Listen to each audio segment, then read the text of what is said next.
Okay. Let me know when you guys are ready.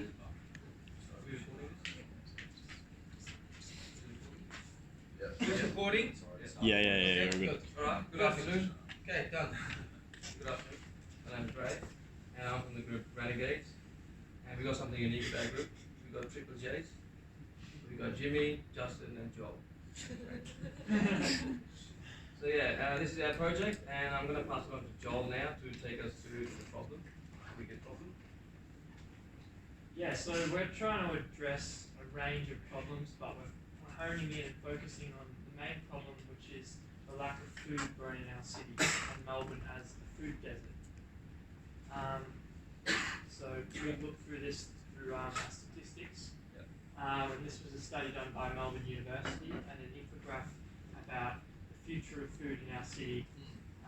By 2050, it's going to be 60% more food than we have right now. Yeah, cool. So I mean, and those kind of figures go along with the fact of a recent study done by Sophie Gavler of Melbourne Centre for Education, which showed that the average Australian basket, they analysed 29 different items, has 70,000 food miles. That is from like a Coles or Woolies type supermarket. But yeah, so quite huge.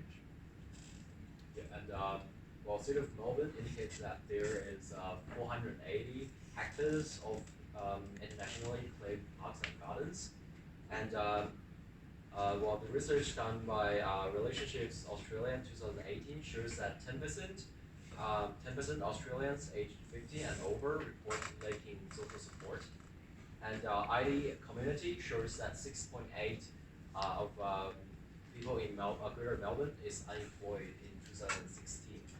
The reason behind these facts is obviously it's a social enterprise, not a private enterprise. We do have a social context behind the problem. Yeah. So we're going to use these unused spaces and reactivate them through employment opportunities and changing this space to growing food. Yeah, so this picture was taken at Flagstaff Station within the city. At the moment, it's evident that there's plantation on there. There's a good amount of sunlight, and there are already people employed for the upkeep. So we try to sort of visualize if this space can be converted into a space where we can grow food. This the visualization actually shows how easy it would be to have plants in that space. And yeah, we all have goals for the enterprise. Some of the goals are to utilize existing parkland, grow food, provide easy access for fresh food to local residents, create employment pathways, and obviously create a sense of community for the Melbourne residents. And then we did user interviews. 24 users participated, mainly around the parklands, Flagstaff, Botanic Gardens. Yeah, and majority of the people were like very keen on the enterprise. But the most important, I think, graph is this. So would you support an inner city produce initiative? And 91% actually said yes. It's a big number. And yeah, we did pose other questions to users. Do you prefer independently grown produce? Yep, close to 80% said yes, we do. So this actually strengthened the idea. And from this point on, we went onwards. Yeah, so we envision reactivating this space through community-based models of a centralized hub where our employees can go learn and be trained and then be sent out across Melbourne to these various parkland sites, which they'll do activities in terms of harvesting, producing, blah blah. These pictures actually direct proof of how easy it would be to implement the plants in that space. As you can see from the first picture, there's nothing there. Those two pictures have rendered in plants. Yeah, and then obviously, as Joel said, the cycle completes itself, gets harvested, gets taken to a centralized hub, and then it gets distributed. So for where the centralised hub would be, initially we're looking in CBD or northern suburbs, but it is quite an expensive area. So there's some huge warehouses out in Docklands type area or West Melbourne, which I think we've now kind of refined down into where we might have this hub. but still kind of trying to have it as close to the city as possible, just where there's more people flow, to try really like gain that community aspect within the hub, so that it is kind of a community supermarket essentially, where there's also people upskilling and essentially getting a job. Yeah, so it's a dual purpose site for upskilling, employment, as well as a alternative supermarket where all of the produce that is grown throughout Melbourne CBD is brought back and sold through this centralised platform. So Melbourne Innovation District is a joint venture between RMIT University and Melbourne University, just north of the CBD, where they're trying to create spaces for these kind of enterprises. Yeah, that's why we sort of looked into that area within inner CBD, with a lot of old warehouses being used. And for the value proposition, we are providing a produce to you can order the plants in the app. So in that case, we are making the profit on it. Yeah, the value proposition is just there to show what is our proposition. Well, it is to utilise existing infrastructure to grow food, and it's mainly focused on two things: customer relations. Customers will have direct interaction to the product, direct involvement. If they want to grow food, they do a bit of gardening. Input by the app, they can select the produce, or they can even design a menu around it. Food consumption, they're going to consume food. And the channels are just to highlight, again, the business model. If you are a purchaser, you don't have to go through the client, the company, and the company code. You go directly to the produce, like the hub. Yeah. So you can bypass all the in a way barriers. So you have direct access to the product, which is the produce. It is the stakeholder map. So we'll have two kind of stakeholders: external and internal. Internal stakeholders will be employees, management, and the landlord. At the moment, most of the land is owned by the Crown and the Commonwealth in the city of Melbourne. They may come on board and let us use the land, or they might want to charge us rent for it. And yeah, the external stakeholders will be suppliers, affiliates, government agencies like Headspace, and creditors, other shareholders and customers.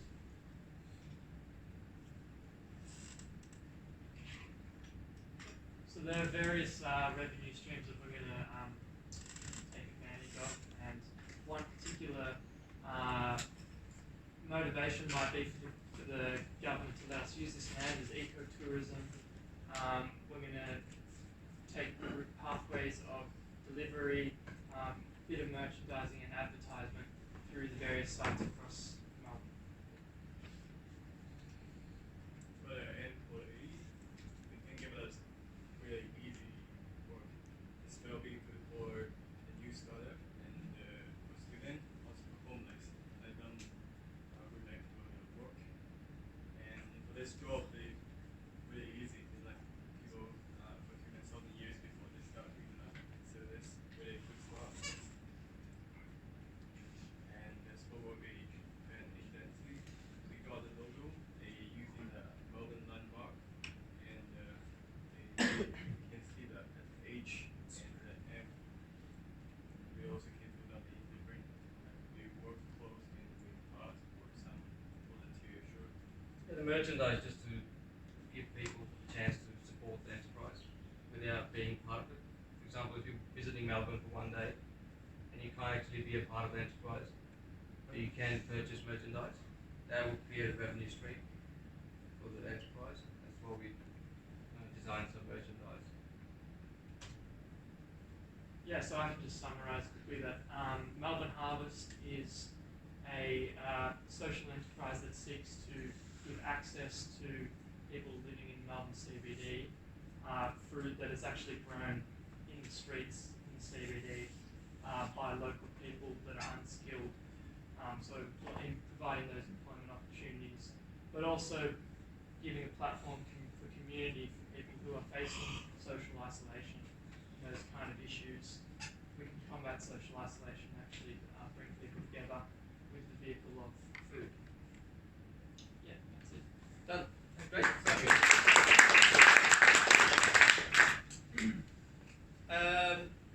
Little bit over, 7 minutes. So you took 2 extra minutes. normally you should have been booed off the stage, but we're always nice to each other. Questions, comments, observations about the team and their work. I think it's a pretty cool idea, but when you go into like putting stuff in like in the streets, especially like at that Flagstaff spot, I know there's like a lot of homeless people there that actually kind of camp just outside that station.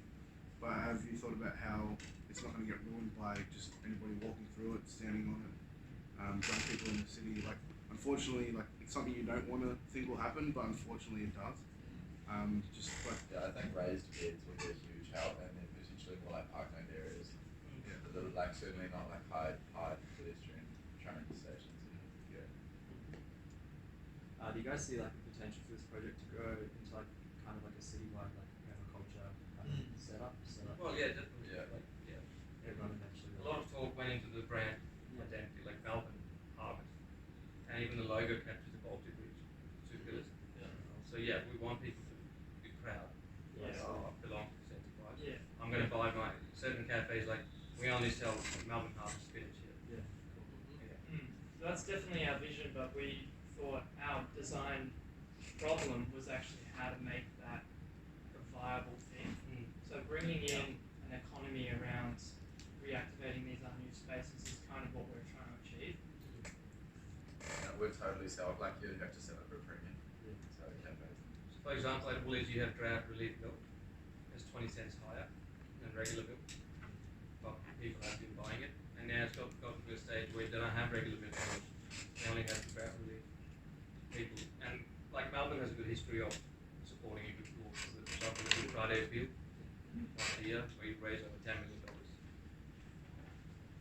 I think quite a big threat to this is people just thinking it's a community garden and just taking it when it's grown. So are you gonna like penalise people that take these vegetables before you guys can get them and sell them? Well, no, it's going to have isolated location instead of having, if we can, use parkland, which is normally protected, has barriers. Some parks even get locked at night. But we're going to use certain isolated locations. And we will look into providing some kind of fencing or a wire mesh or something around the plants, so people can't just visit them. I run a community garden in Geelong, and when we started it, that was one of our biggest concerns, was people taking the produce, but we actually find that now we actually encourage that because these people might not be able to afford going to Woolies that was in another suburb and buying fresh food, so if they were able to take it, and hopefully we can build on that relationship so they don't feel like they have to. Yeah. But I've lost my train of thought a bit. But so we were worried about and concerned with that, but we found that it wasn't an issue, and that the main issue was actually getting people to want the stuff that was growing there. So people walking past and thinking, oh, there's broccoli. They're like, I should take that because I know how to cook it. That's So the there's reason. actually barriers even in that. That's the reason we use the word affiliation. They don't have to be employees. If you want some spinach or some other plants, you can come and work 2 hours. Yeah. And Good. you can Very take good some points. Yeah. Yeah. Would you guys ever consider like buying produce from like people who just grow gardens in their backyards? Well, we thought about having the backyard or the nature strip, but there's a lot of legislation around that, privacy, homes, so you need to have a lot of clearance. Like people selling you, what if somebody poisons it? Yeah. Who's that's- liable yeah. for that? Yeah. That's why we just want to stay away from legality and legislation. The more we have control how to grow it, I think the more it's our responsibility, and we can vouch like Well, it's a good point. It's a good It question. possibly is an extension. Yeah. Yeah. And that would definitely be our vision, but it's just more being pragmatic about the security and how we can actually initiate and circuit break Yeah. the way that we are living at the moment. One final question from the class. Come on. So, I don't think you succeeded to give them. Good job, team. Similar to the first group, very comprehensive. Most of the elements are really there. I really like the value proposition. Yeah. I think it's actually very strong. I think actually it's great that you have thought about actually the social enterprise part. Very much about actually helping people to actually get certain skills. It's just not actually only using the land, which is fairly easy to do. There are always latency assets within the city. I think actually it's something that personally I haven't really seen over a long, about teaching actually in design for about 15 years. It's actually, I've seen other people using latent assets, but not as much and as comprehensive as you guys. I think also what I really appreciate is actually the locality that you actually have thought about actually where you're going to be positioning. You mentioned the Melbourne Innovation District, which is basically the growth corridor between here and Melbourne Uni in partnership with the City of Melbourne. You did not mention the City of Melbourne, but the City of Melbourne actually is very much on board on that one. And as opposed to actually just basically putting lots of buildings, the warehouses actually will become kind of like a food corridor, very similar to actually how Melbourne, and the reason actually why Queen Victoria Market is there is not because actually they found that site, it's because there were a lot of suppliers in this area, or warehouses to actually supply to the Queen Victoria Market. So it actually very much actually is something that actually you're trying to bring back or actually build upon. So very nicely, all of these things, I think actually a business model, we can come up with it quite quickly, but to do it elegantly and to actually basically turn basically the feasibility, viability, and the desirability, I think actually is art. And I think actually you're hitting on quite a few of these very, very nice, especially actually the context parts. So well done from my point of view. Yeah, Thank you. Okay, great, good, wonderful. So, and you recorded it, so Yeah. that